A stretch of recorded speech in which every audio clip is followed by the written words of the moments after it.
Team tayo mga bossing. Post nyo muna mga boss ha. Walang dayaan no. So tigre na itim versus yung yellow spider no. So mas makapal tong yellow spider na to. Medyo mas mahaba yung itim. So dito matututo kayo paano tumingin ng gagamba mga bossing. Kung mahigpit or medyo lutang na siya no. Pero masama din naman yung sobrang higpit na gagamba no. Kasi lumiliad din yan. And ganun din naman yung mga lutang na gagamba. So ito winner pa rin to mga bossing no. Kadalasan nung nabablog ko mga bossing, mga idol natin dyan no, mga ka-G. So mga winner sa dayuhan yan na marami naman kaming gagamba. So hindi ko inuulit no. Kadalasan di na namin dinadala.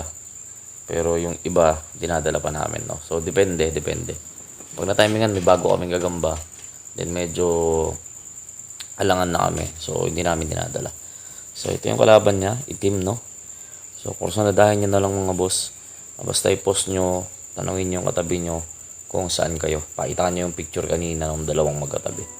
So yan o, pansin nyo, medyo may pagalutang siya pero mahaba siyang gagamba no. Yung size na ito, TM size na to.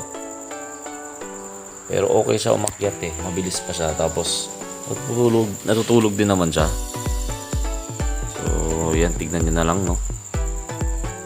Oops. Medyo okay pa naman yung akyat niya.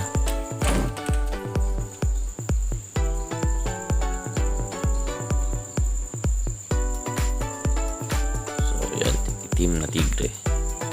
So game natin to, bitaw natin mga bossing. So kampihan na. Okay, bitaw natin.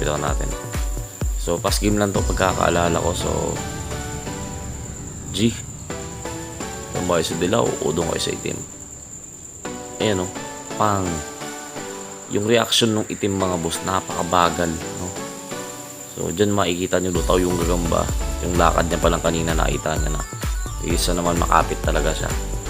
So lumiad yung itim mga boss. Imbis pagkagat niyang ganun, hindi siya nakapatama. Lulis yung dilaw dito, walang tama to. Pwede pa nga i-fight sulit eh. 1, 2, 3 na mga bossing no. So yun lang. Sana may natutunan kayo tumingin ng gagamba no. Walang tama yung dilaw. Pinas game niya mga idol. Wala niya na yan. Binibigay ko na yan mga boss no. Sino yung panalo. So baka yung next fight natin may papakita ko sa inyo. Next fight naman tigre.